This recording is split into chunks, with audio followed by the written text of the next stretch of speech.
Hello, hello mga kadresya! At dahil Father's Day ngayon dito sa New Zealand, isi-celebrate namin ito dito sa Madam Kong's Restaurant. Naisipan ko ngang magpabook dito at sabi ko kay Kisha, i-treat namin ang daddy niya. Hayan nga at sinabi ko na nga kay Miss Vivian na nandito na kami para maihanda na ang aming table for 3. Ang ganda-ganda talaga ng ambience ng restaurant na ito. Sa restaurant nga pala na ito ay may mga cart na umiikot na ikaw yung mamimili kung anong gusto mo.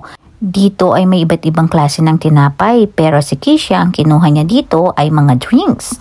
At binigyan na nga kami ng libreng tsaa at tubig. Habang namimili nga kami ng aming kakainin dito sa kanilang menu, ay dumating na nga yung isang cart na bitbit yung mga pagkain na naka-steam. Kaya syempre si Kisha lumapit na nga. Ang sabi niya ay gusto niya ng siomai. Katakam-takam naman talaga itong mga naka-steam na Chinese food na ito. At sa bawat pagbigay nila ay kailangan nilang pumirma dito para alam nila kung ano yung nakuha namin at dapat bayaran. At pagkabigay nga ng siomai at sinimulan na ni Kisha ang kanyang pagkain, kumuha din siya ng hakaw. Aba, Kisha, akala ko ang daddy mong ititreat natin. Oh no! Parang hindi pa nga nakaka-order ang daddy mo, nakakatatlo ka na ng lalagyan dyan.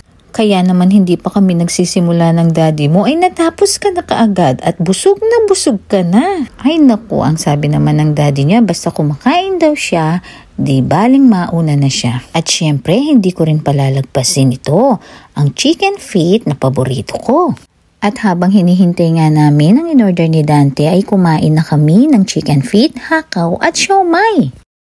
At sa sobrang sarap talaga ng mga pagkain dito ay naku si Kisha, umorder na naman ng siomai. Ang sabi ko nga sa kanya ay bigyan niya kami nito, baka naman mapano na siya. Alam niyo ba anong in-order ng daddy niya? Ito yatang masarap na nakahang na Peking duck. Matagal na kasi niyang sinasabi ito sa akin na gusto niya. Kaya syempre, pagbigyan ng daddy, tutal, araw niya ngayon.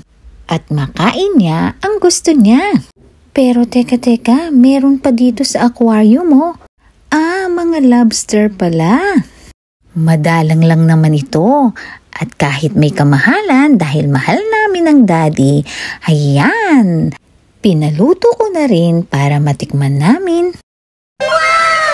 Si Dante kasi talaga yung uunahin niya kami bago niya mabili yung para sa sarili niya. At ito yung pagkakataon para makabawi naman kami sa kanya. Sa lahat ng pagmamahal niya sa amin, sa hirap at sakripisyo niya lalo na sa abroad, upang maitaguyod niya ang aming pamilya at maibigay ang aming mga pangangailangan. Kaya kailangan naming bumawi sa iyo, darling. Dahil alam ko kung gaano mo talaga tinipid ang sarili mo para may maipadala ka lang sa amin sa Pilipinas. At alam kong kulang na kulang ang mga pagkain na yan para makabawi kami sa iyo. At sana nag-enjoy ka at napabusog ka namin dito. Pero parang ako pa yata yung hindi nabubusog. Ginagawa mo! Naku, darling. Ilayo-layo mo na sa akin yan. Baka maubos ko. Ang sarap naman talaga ng pagkain. Kaya naman hindi ka magtataka kung marami talaga yung kumakain dito. Pumunta na rin ako dito sa cashier at nilapag ko na yung listahan ng aming kinain. At tinotal na nga ito ni Miss Vivian at akin nang binayaran. At bago nga kami umalis, kumuha kami ng libreng mint candy sa uulitin.